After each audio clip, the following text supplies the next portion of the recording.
ورحمة الله وبركاته. قربان تنقد برسك ناوتش ما مصاب ما مستسمع يا ربي بخير بك ما مستسمع شيء شكل شيء ما مدو والقرآن وابوك ما دوازور وزنك تجيرا إسفناك دكتور شيخ ملاسي يا مال السيد ما فيك يا ربي ما السيد الشيخ مصطفى. یہ جو بزرگوں پہ اعتراضات کیے جاتے ہیں نا بہت سارے، وہ قبر پرست تھے، انہوں نے قبر سے مانگا، ٹھنڈی نکل آئی وہاں سے، مردہ آ گیا فلانے کی مدد کرنے کے لیے، انہوں نے مردے کو پکارا، انہوں نے فلانے کو پکارا، انہوں نے یہ پکارا. ایک بات خوب اچھی طرح سمجھ لو، آج کل یہ بہت چل رہا ہے، فلاں نے یہ کیا، فلاں نے یہ کیا. یہ صحابہ پر بھی اس طرح کے اعتراضات ہوتے ہیں، فلاں نے فلاں کو برا بھلا کہا. بعض حدیثوں میں اس بیس پر ایک دوسرے کو کیا کہتے ہیں، یہ برے ہیں. میں ایک کامن اصول کی بات کر رہا ہوں ابھی. اصول یہ ہے کہ جب بھی آپ کسی کی بات کا مطلب بیان کریں گے تو ایسا مطلب کبھی بھی نہیں بیان کیا جاتا جس مطلب پہ متکلم خود راضی نہ ہو. اگر اس سے پوچھا جائے کہ آپ کا اس کا مطلب کیا تھا، وہ کہے گا میرا یہ مطلب ہرگز نہیں تھا. متکلم بعض دفعہ تو خود بتا دیتا ہے کہ میرا یہ مفہوم نہیں ہے، تو اس کی بات کا اعتبار کیا جاتا ہے نا. اور بعض دفعہ اس کا عمل اور اس کے اقوال ماضی کے بتا رہے ہوتے ہیں کہ اس کا یہ مطلب نہیں ہے. تو بعض بزرگ ایسے ہیں کہ ان کی کتابوں سے بعض چیزیں ایسی ہیں جس سے لگتا ہے کہ یہ شرک پھیلا رہے ہیں، حالانکہ ان کی ساری زندگی توحید میں گزری، ساری زندگی انہوں نے قبروں سے ماننے کو منع کیا. اب اگر ایسی کوئی بزرگ کی کوئی چیز آئے گی تو شریعت میں اس کی تعویل کی جائے گی، اس بات کو از قبیل کرامت سمجھا جائے گا. تو کرامتاً کچھ بھی ممکن ہے. اگر کوئی قبر پہ جا کے مانگتا ہے اور مردے نے اس کو کچھ دے دیا، ایک مثال دے رہا ہوں میں، ہم اس عمل کو جائز نہیں سمجھتے قبر پہ جا کے مانگنے کو. یہ عمل ناجائز ہے اس لیے کہ شرک ہو سکتا ہے، یہ شرک کا ذریعہ ہو سکتا ہے. لیکن اگر کسی توحید پرست سے یہ ثابت ہے تو اس کو کرامت سمجھا جائے گا. کرامت کا مطلب دیکھو، جیسے عیسیٰ علیہ معجزے ہوتے ہیں نا، اللہ نے حضرت عیسیٰ کے ہاتھ پہ کیا کیا ہے، مردے کو زندہ کیا. عملاً یہ ممکن ہے، لیکن ہم کہتے ہیں کام کرنے والا کون ہے، اللہ، لہذا اب یہ شرک. تبھی عیسیٰ ابن مریم سے پوچھا کہ یہ آپ زندہ کر رہے ہیں، لیکن نہیں میں نہیں، بلکہ کون زندہ کر رہا ہے، اللہ کر رہا ہے. اب کوئی شرک کا فتویٰ لگا سکتا ہے؟ تو اب جب پتا چلا، اچھا ایک ہوتا ہے معجزہ اور ایک ہوتی ہے کرامت. کرامت یہ بھی قرآن و سنت سے ثابت ہے، یہ بزرگوں کی ہوتی ہے. حضرت مریم کے بغیر شوہر کے بیٹا پیدا ہو گیا، عقلاً ممکن ہے. اب مریم سے کوئی پوچھے پیدا ہو گیا، یا کوئی یہ خبر نقل کرے کہ حضرت مریم کے بیٹا پیدا ہوا ہے بغیر شوہر کے، تو تم تو حضرت مریم کو سمجھتے ہو کہ اسباب کے بغیر بھی وہ اولاد پیدا کر سکتی ہیں، حالانکہ اسباب کے بغیر کام کون کر سکتا ہے، اللہ. تو سبب کے بغیر بچہ پیدا ہو گیا نا. سبب تو یہ کہ شوہر جب تک نہیں ہوگا بچہ پیدا نہیں ہو سکتا. لیکن حضرت مریم کے پاس اس کا کیا جواب تھا، یہ کس نے کیا ہے بھائی، اللہ نے، میں نے نہیں کیا. اللہ سبب کے بغیر سب کچھ کر سکتا ہے. تو اللہ مریم کے ذریعے اولاد دے سکتا ہے، مریم کو بغیر شوہر کے. اللہ عیسیٰ ابن مریم کے ذریعے مردے کو زندہ کر سکتا ہے، موسیٰ کے ذریعے لاٹھی کو سانپ بنا سکتا ہے، سلیمان علیہ السلام کے ذریعے یہ کرامت ظاہر کر سکتا ہے ان کے ایک مقتدی کی کہ سیکنڈوں کے اندر ملکہ سبا کا تخت اٹھا کے لا رہے ہیں. یہ لاجیکلی ان میں کوئی چیز ممکن نہیں ہے.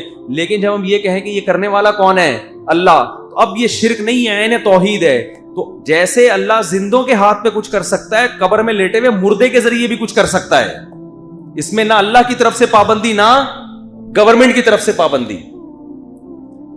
اب اگر کسی مردے نے اٹھ کے کسی کو کچھ کر دیا تو یہ اگر اوتھینٹک خبر ہے، مستند ذرائع سے آپ کے پاس پہنچی ہے، تو آپ اگر توحید پرست ہوگے تو آپ اس کی تعویل کرو گے کہ یہ مردے نے خود نہیں کیا، بلکہ کیا کس نے، اللہ نے. اللہ جانور سے بھی کام لے سکتا ہے، مردے سے بھی لے سکتا ہے، پیغمبروں سے بھی لے سکتا ہے، فرشتوں سے بھی لے سکتا ہے. تو اللہ نے اگر مستند ذریعے سے خبر پہنچی، آپ اس کی تعویل کرو گے یہ کیا کس نے ہے، اللہ نے کیا ہے. ہاں اگر مستند خبر نہیں ہے تو آپ اس کو رد بھی کر سکتے ہو، بھائی پتہ نہیں چھوڑ رہا ہوگا کوئی.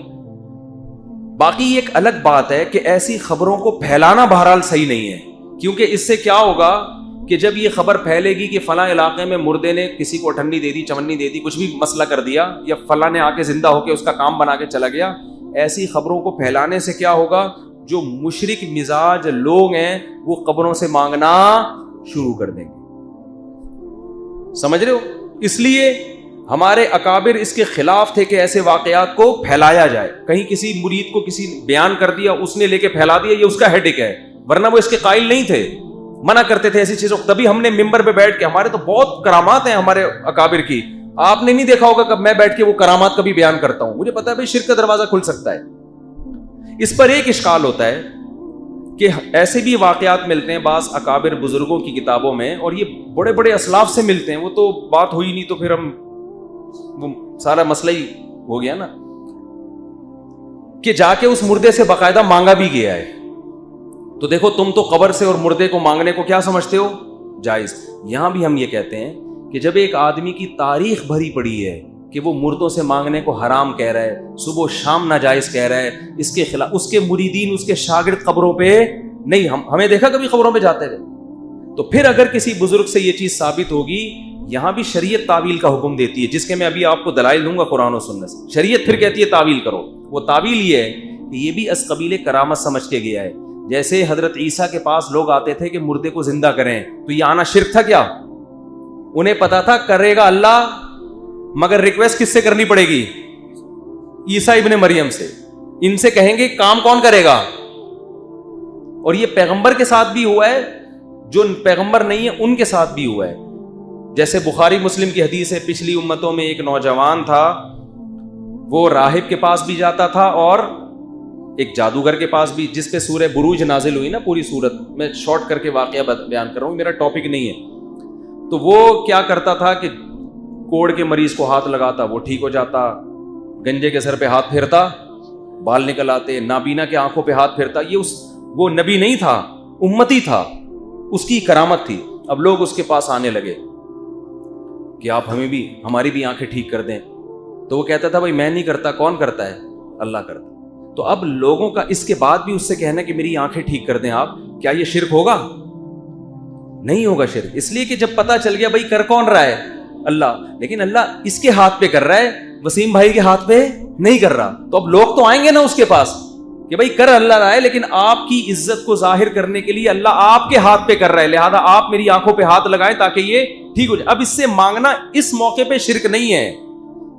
وہ مانگنا شرک ہے جو آپ یہ سمجھیں کہ اللہ نے اس کو اختیارات دے دیے ہیں. ادھر بیٹا بعد میں بیٹھو, شاباش. وہ مانگنا شرک ہے جس میں آپ یہ سمجھ کے مانگیں کہ اللہ نے اس کو اختیارات بولو دے دیے. جیسے کوئی عیسیٰ ابن مریم کے پاس بھی جاتا ہے نا, یہ سمجھ کے کہ آپ مردے کو زندہ کر دیں کیونکہ اللہ نے آپ کو اس کا مالک بنا دیا ہے, وہ عیسیٰ بن مریم کے پاس جا کے بھی کافر ہوگا. اور جو مردے کے پاس بھی جا کے یہ کہہ کے مانگتا ہے کہ اس کو اختیار نہیں دیے لیکن اس کے ہاتھ پہ کرامتیں ظاہر ہوتی ہیں, اس نیت سے جو مردے سے بھی مانگے گا کہ کر کون رہا ہے؟ اللہ, اور اللہ نے اس کو اختیار نہیں دیے, تو مردے کے پاس جانے سے بھی وہ مشرک نہیں ہوگا. شرک کا اس سے تعلق نہیں کہ قبر پہ جا رہے ہو یا زندہ کے پاس جا رہے ہو. شرک کا اس سے جا رہے ہو کہ آپ اس کو مختار سمجھ کے جا رہے ہو یا صرف ذریعہ سمجھ کے جا رہے ہو. بات سمجھ میں آ رہی ہے کہ نہیں آ رہی ہے؟ شرک کا اس سے تعلق ہے کہ آپ اس کو سمجھتے کیا ہو. آپ یہ سمجھتے ہو کہ اللہ نے اس کو اختیارات دے دیے ہیں, پھر مانگو گے مشرک ہو جاؤ گے. اگر آپ یہ سمجھتے ہو اللہ نے اس کو اختیارات نہیں دیے ہیں لیکن اللہ اس کے ہاتھ پہ کرامتیں ظاہر کر رہا ہے, پھر اس نیت سے جانا اور اس سے مانگنا یہ شرک نہیں ہے. اب آپ کہہ سکتے ہو کہ پھر تو مفتی صاحب آپ نے مزار پرستی کا دروازہ کھول دیا, اب تو سب لوگ مردے کے پاس جائیں گے اور جا کے کہیں گے عبداللہ شاہ غازی کے مزار پہ کہ ہماری یہ بگڑی بنا دیں, یہ کر دیں, اور ہم اس نیت سے نہیں مانگ رہے کہ آپ کو اختیار دیے ہیں, اصل میں کریں گے تو اللہ ہی, لیکن ذریعہ کون بنے گا؟ آپ. تو صاحب آپ نے تو مزار پرستی کا دروازہ کھول دیا. اس کے دو جواب ہیں. پہلے جواب اس کا یہ ہے کہ یہ آپ کو پتہ کیسے چلا کہ اللہ نے اس کے ہاتھ پہ یہ کرامت ظاہر کرنی ہے؟ کرامتیں تو بہت محدود لوگوں کے ساتھ ہوتی ہیں, بہت محدود. آپ کو پتہ کیسے چل گیا؟ اس کی مثال ایسے جیسے کسی ولی کے ہاتھ پہ, میں نے مثال دی نا ولی کی, کہ بنی اسرائیل میں ایک شخص تھا جو مردوں کو, جو آنکھوں کو ہاتھ لگاتا آنکھیں ٹھیک ہو جاتی. تو میں نے کہا جو اس بزرگ کے پاس جا کے مانگے گا وہ مشرک نہیں ہوگا. تو کیا اس واقعے کو جب حدیث میں بیان کیا گیا تو کیا پیغمبر صلی اللہ علیہ وسلم نے بزرگوں کے پاس جانے کا راستہ کھول دیا کہ ان سے جا کے مرادیں مانگو؟ ہے بھائی وہ تو اس کے تو ظاہر ہو رہی ہیں اس لیے جا رہے ہیں. تو جس کے پاس کرامتیں ظاہر ہونے کی امید ہو یا یقین ہو وہاں تو ٹھیک ہے, لیکن آپ کو یہ کیسے پتا چلا؟ اب جیسے کوئی بنی اسرائیل کے بزرگ کا واقعہ کا بہانہ بنا کے عام بزرگوں کے پاس جائے کہ میری آنکھیں ٹھیک کر دیں, اور میں آپ کو مختار سمجھ کے نہیں آ رہا. آپ میری آنکھوں پہ ہاتھ رکھیں گے, کرے گا کون؟ اللہ. تو کہے گا تجھے کس نے بتایا کہ میں ہاتھ رکھوں گا تو ٹھیک ہو جائے گا؟ تو سمجھ رہے ہو؟ تو اگر یہ زندہ کے ساتھ کوئی کرامت ہو یا مردہ کے ساتھ, یہ محدود ہوتی ہیں. اس کی بیس پہ قبرستان یا مزاروں پہ جانے کا دروازہ بولو نہیں کھلتا. تو پہلا جواب اس کا یہ ہو گیا. دوسرا جواب یہ کہ بعض چیزیں ذریعہ شرک ہونے کی وجہ سے روکی جاتی ہیں. ہم یہ مانتے ہیں کہ کرامت جیسے زندہ کے ہاتھ پہ ظاہر ہو سکتی ہے, قبر میں لیٹے ہوئے مردے کے ذریعے بھی اللہ کرا سکتا ہے, لیکن اس بیس پر ہم مردوں کے پاس جانے کی اجازت نہیں دیتے, کیونکہ اس سے شرک کا دروازہ کھلے گا.